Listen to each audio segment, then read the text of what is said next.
Welcome to another episode of No Letting Up. Right now we're joined by the new mayor-elect for Stockbridge, Mr. Jayden Williams. Thank you so much for Jayden, having me. absolutely. Pleasure to have you. First off, congratulations. Thank you. Being the newly elected mayor, when did you first recognize you want to get in the political arena? Yeah, I've been in politics actually since 13, serving in the community, more so in NAACP community advocacy aspect. But I really wanted to get in politics and government. I think my first year, a part of the Stockbridge Youth Council right here in City Hall, and it was sophomore year in high school at Dutchtown, and I started right here, and that's kind of sparked it from there. Gotcha. Walk me through what your background was before we even got here. What was your background? What was your upbringing? My upbringing was a military mom, business-centered entrepreneurial dad, and then a government grandmother. So my grandmother was the former commissioner and made history as the first black female and first female to serve as Henry County District 4 commissioner. So just having that upbringing around me at all times just kind of showed me servitude, gratitude, and community. Being a part of history, the youngest black African-American mayor here in Stockbridge and in the state of Georgia, what does that mean to you? Do you realize how big that is? I just realized the magnitude. But I think for me, it really got me when I realized, wow, I'm doing this for young boys, young black men in this state. Like, this is, a state with so much racial tension that you can cut it with a knife and see clear as day what it is. And so for me, when I first even jumped in this race, I said, yeah, this win is for the Trayvon Martins, the Ahmaud Arbery's, the Rayshard Brooks. This win wasn't just mine, but it was for every single black man who couldn't see the age of 22 or even see themselves in their career at such a young age because of the fear of the simple fact we can go outside and not know if we would come back home that night. Speaking of fear, was there fear for you running for mayor? No. I don't fear at all. I really don't. It's a really hard case, but I'm a strong faith man. And when I started this race, I prayed. Before voting started, I prayed. At the end of this campaign, when I won, the next day I was here at 10 a.m. praying, because that's how I started and that's how I'm gonna finish. And the only thing you should fear as a man is the Lord's power. So I wasn't fearful at all. Why was prayer so vital for you during this election season? Because it keeps you grounded. People will come up with the most heinous rumors. They will come up with things to break you down, to steal your joy, to steal your thunder, to minimize your momentum, but also your character. And everybody knows in the campaign, if people don't know you, they're gonna see what's being said and what's floated around. So for me, to stay grounded, to stay rooted in my faith, and to stay rooted in what I believe, faith was important because, the Bible says I can do all things through Christ that strengthens me, and he strengthened me this entire campaign. So that was very important for me. I want to go back to your grandmother, her making history, again, you being a part of that history. Have y'all had a chance to talk about this? We have. She was at my watch night. She was not a part of the campaign because we wanted to keep that. I wanted to show her how new schools could do it. But we had a conversation, and I can tell you for a fact, we broke down. So Henry County, when my grandmother was in school, she attended Georgia State. She's from Hawkinsville, Georgia. She would drive back and forth from Hawkinsville to Georgia State for the week just to go to school. My great-grandfather, who had a third-grade education but raised 9 kids and built a farm and has a multitude of land out in South Georgia, always told her, never stop in Henry County, never stop in Stockbridge, because of the racial battlefield this was.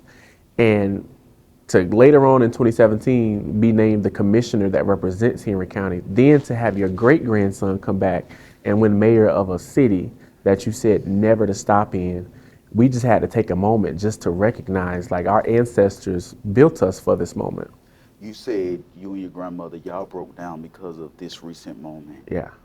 Paint a picture for me. Election night, we called it, we crying. We country, we can't hold anything. So it was just a surreal moment because it was like it go either way. When early voting numbers came out, I was at 50, but in the mayoral election here in Stockbridge, you need 50 plus 1. Everybody else's popular vote. So we're sitting here, we're looking at that 50. I think he had 46, 47%. We sat for an hour and a half until those numbers came, and finally they called it. But it was just such a surreal moment to see that. Of course, I beat out a two-time incumbent.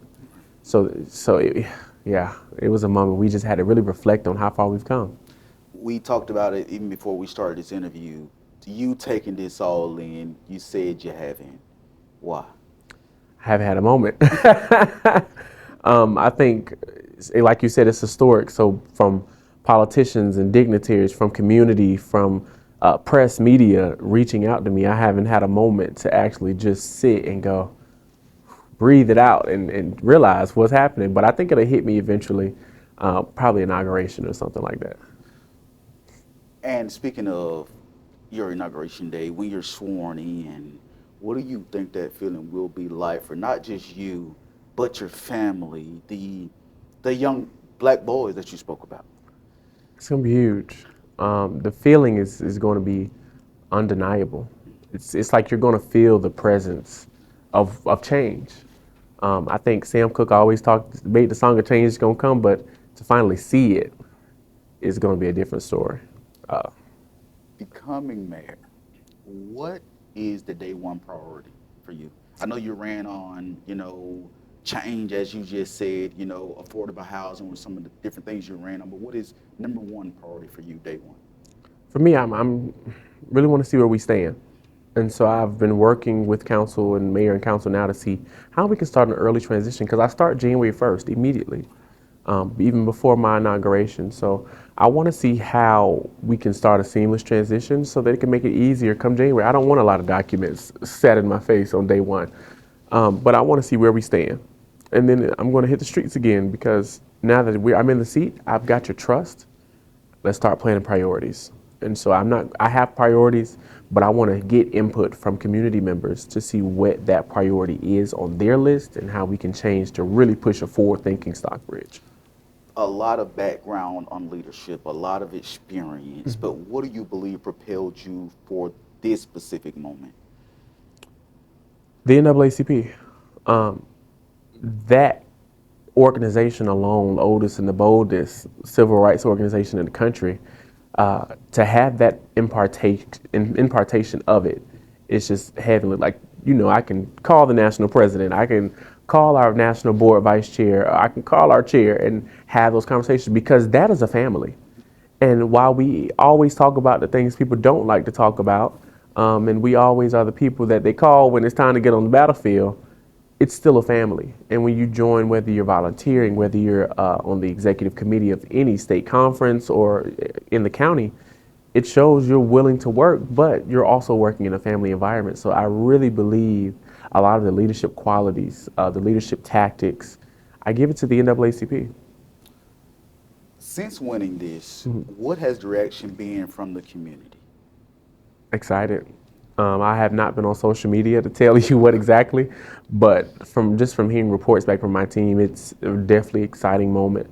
People are excited to see what I can do, how I can do it, and when, can they come in and take peace? I think for me, the best part that I've been hearing is they're now ready to come in and work in the community. They're ready to come serve on a board. They're ready to come volunteer. They're ready to come meet the mayor and tell them what street they want repaved and how they want it and who they want it to be named after. They're going to give us everything. But I think I've really been seeing a lot of people wanting to get engaged and involved now. And that's my most exciting part. Why do you believe people voted for you, man? That's a great question. And just like I told you off camera, I give it to God. Because, again, going against a two-time incumbent, that's a hard fight. But we did it. And we're here. Here you are. Here you are. What made you run?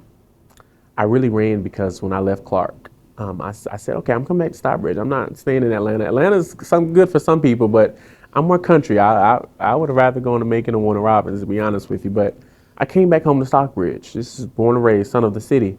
And I said, let me see what my local government is doing. I hadn't been back serving since the Planning Commission. Hardly went to any council meetings while I was in college, outside of the summer moments. But I'm like, wow, the leadership standard has really fallen. It's really fallen. And I said, what? And so I kept coming back to meetings, and I'm like, what's happening? Like, what am I missing? You have a lot of dysfunction. And it's only because our head leadership does not represent and require every piece of the city to really stand up for excellence. And so that's one of the things I'm really going to be pushing, a new standard for the city, but also how we can improve it. When did you first learn that there was a gap in the leadership? And I have to give kudos to the outgoing mayor, Mayor Ford. He was the first black mayor of Stockbridge. He really did set a standard. But I think over the years, and he's an older gentleman, I'm not blaming it on his age. It just kind of he couldn't keep up with it, in my personal opinion. And it just kind of went over, it's brushed over, and I think that's kind of where it started. What do you think you can do better? I'm young, I'm energetic. We got the right and the power to fight. I definitely have the resources, especially coming from Atlanta, but also having relationships and family out in South Georgia. We're in the middle, so we have a direct distinction to whatever type of resource we need. And so I really want to see how I can work that out and really make it beneficial for Stockbridge. You're young. What change will you bring to Stockbridge for your youth? People ask me this a lot, and I tell them it's not about my youth, it's about the residents of Stockbridge. And so I'm representing now 36,000 plus residents. And as much as I want to engage with my young people and I'll have opportunities, I have initiatives planned with my team. I have events planned with my team right now that we're going to execute for millennials and Gen Z and our high school scholars and middle school. My focus is every resident in Stockbridge. I really can't focus on one because the demographic is so high. It's such a split. And it may not be 50-50-50, but it's no generation is lower than 30, but no generation is higher than 55. And so I really got to show that split from the mayor's office. Now, with the mayor's office comes a lot of adversity too. How do you plan to face that adversity head on? You can't take up everything, right? And I can't be everywhere at one time. But what we can do is always require what we call out here in Georgia the Chick-fil-A standard practice. And so I'm not going to come up to every adversity head on. I think that's the purpose of having a team. Like, for example, District 1 or District 5, their issues may not be the same that you would have to come back and bring the mayor. That's something you could take to council. And so I look forward to working collaboratively with my clerk, my treasurer, my city manager, and the council so that we can have a working city, because everything can't fall back on the mayor, but it has to be a collaborative team effort. How will your team look? We have a diverse team? Yeah. We're a city of about 77% black population, and most of the team here is black. Gotcha. You talked about just the history of this place, which obviously, racism has to be in some areas. If you experience that as mayor, how do you plan to face that? This is the birthplace of Daddy King, Martin Luther King's father. This is also the birthplace of, I believe, Martin Luther King's first speech. So we already have that historic feature, but what are we doing about it? What are we doing to transcend and push forward around what happened in the past to really elevate Stockbridge to the future? We have the Daddy King Senior Heritage Trail, which is a trail that will take you from downtown Stockbridge all the way into District 1, or District 2 rather, I should say. But what are we doing to kind of push that? What are the efforts are we as a city to really expound on our history? Because a lot of people didn't know that. A lot of people don't know who Levi Stockbridge is, who Stockbridge is named after, and the history around that. I can't go into it, but it's a lot of historical features around Stockbridge that I think a lot of people miss out on, but it's key pieces of what characterizes what we are today. I want to go back to the historical side of all of this. When young black guys look at you, what do you hope they see? Future.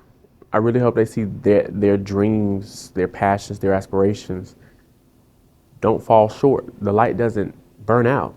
It might dim, but the light never burns out. It's our duty as black men, as young men, to continue to fuel our dreams regardless of the naysayers, regardless of people trying to take out some of the features that make us who we are and showcase who we really are. Never let the light dim. What have your mom and dad or family, the whole family, said about this historical moment? What was their reaction? They're excited. They got T-shirts and everything. I'm like, golly, y'all think I'm Obama. That's that country, huh? That's country. So, and to be honest with you, I am like the Obama in my family. Like on my dad's side, I'm the only guy in politics. It's no other politicians, anybody interested in that movement. All we know on my dad's side is protect our family, watch over, hustle. My mom's side, it's hustle, serve, community. We're always grounded and community on my mom's side. So putting those together, that's community hustle. So they know what we can be bringing to the city, and that's what my family represents. We represent such a broad band of what not just an American dream, but an African American family story could really tell if they showcase the American dream. What is the American dream to you? It's based on the family. It's based on the matriarch of individual families. It's based on the understanding of freedom, rights, and justice. To me, it also showcases who we are, whose we are, and what we plan to do while we're on this earth. I always say a quote, and it's probably outdated, but service is the rent you pay to live on this earth. And that's the American dream, service. I must ask you, Mr. Jayden, just how proud of you, and I know you said you haven't taken this in, but right now, in this moment, just how proud of you of yourself. This is historical. Yeah. I don't know. It hadn't hit me truly. It really has not hit me. And just like I told you offline, the number one thing I look forward to doing is getting to work. I'm here to work. I'm here to serve. The campaign was a job interview. Now I'm in the job. Let's get to work. You're not even thinking about you. It never was about me. The campaign, again, was a job interview. When you go to a job interview, you thinking about you. You thinking of when you're going to get paid. Absolutely. But you're also thinking, what can I do to showcase who I am in this job? That's what I did. The people saw it. The people elected me. Now let's get in the role and get started. You went to Clark, Atlanta, right? Mm-hmm. What did you learn from there? Obviously, being a historical HBCU. What did you learn from there that really, was there anything you learned from there that gave you insight to not only leadership, but becoming mayor? Clark, Atlanta has a lot of historical features to it, just to include also our consolidation. We have Thomas Dortch. We have Thomas W. Cole Jr., who actually consolidated at Lance University and Clark College. We were the first school to give master's degrees to black people in the South. And so for me, I'm a history freak. That history perspective showed me how to take history and how to expand on it. Now, 150 years of legacy from Atlanta University and Clark College, going down to 38 years of Clark Atlanta being here. It just shows you, wow, if they can do this, we can do it right here in Stockbridge. Mm-hmm. Change. I want to go back to that change because that is what you ran on. Mm-hmm. What is some of the change that people can expect over the next, is it a 4-year term? Mm-hmm, 4 years. What can they expect over the first 4 years from you? You know, I really want them to look for a transparent government. And Stockbridge has always been deemed a party city. I've heard that most of my life, all of my life. Oh, you go to Stockbridge to party, they got great concerts, great music. It's always something, but it never is centered around government. You will never hear nobody say, Stockbridge has great policies. Stockbridge has a great functioning government. Stockbridge works for the people. That's what I want to change. When I say change, I'm talking about the look, the aesthetic, and the professionalism and the standard of Stockbridge. Because we're flatlining. And if we're not flatlining, we're slowly flatlining. But that also goes back to me wanting to see physical responsibility. What are we doing financially? What are our standards of practice? What are our procurements? How are we elevating Stockbridge? Because a lot of this money is taxpayer dollars. And so are we using it wisely? How are we accommodating our residents with their taxpayers? What are we doing for small businesses? That's the type of change that I want to implement and bring to really make some key differences. It's not about big wins for me. It's all about the small victories, not for us as a city, but for our residents, our business owners, the people who make our city our city. Do you already have a plan for this? We have some things in the work right now. Can't speak on it. I don't want to get ahead of myself. You've won these first 4 years. Do you plan on seeking a second term? You know, the Lord will tell us in the future. So that's no yes or no. I like it. Smart answer.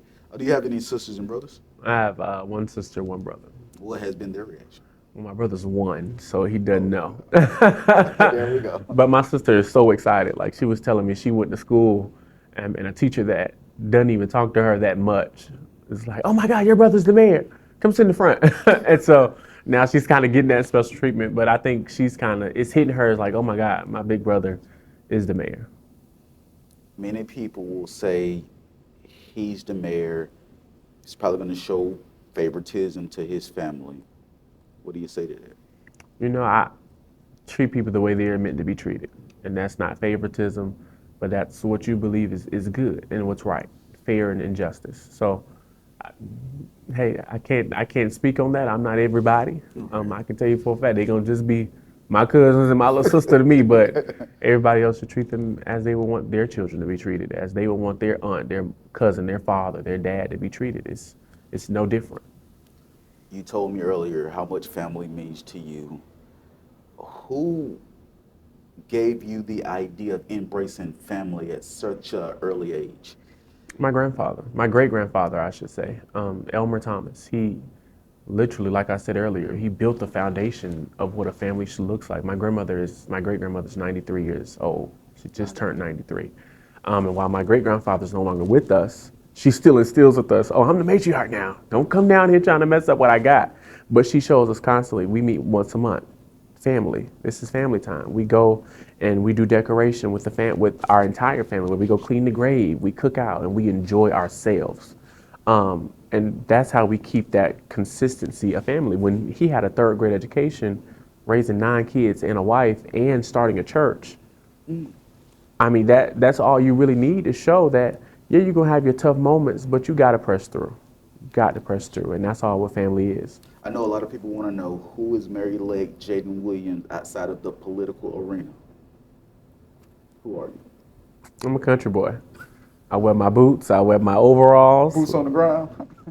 Boots on the farm. Boots at Stockbridge now. I'm finna go trademark that. But yeah, I'm a country boy that loves to do Atlanta things. I like to skate. I like to hang out with my friends. I love to shop. May not buy nothing, but I like a good window shop. That's country though. That window shopping is country. And just enjoy myself. Community service is also something I really love to do because it's not service to me. It's me doing something to say, okay, today I helped somebody. Service is also a form of love. Why do you love so hard on the people around you? I can give you an answer. I don't think it's something that you just wake up and go, okay, let me see what I can do. Let me see. Let me scroll on Facebook and see what community service. It's all about where your heart is and where you stand in your faith. It goes back to faith for me. I don't do this for myself, but I do this out of the kindness of my heart. The Lord knows my heart. So I just go and I serve. That's what we're here to do. We're here to serve. Well, is there anything else you want to share that we didn't talk about? I really think you hit it right on the nail. I would tell anybody, move to Stockbridge. Come meet your new mayor. Always, we need some new people now. I would love to meet you. But I would just say continue to do what you do. Continue to always be excellence in whatever field your viewers and streamers are in. Always be exactly who you are. And no, your race is not going unheard. It's just getting started. Mary-Lake Jayden Williams. Thank We you. appreciate the time. Thank you.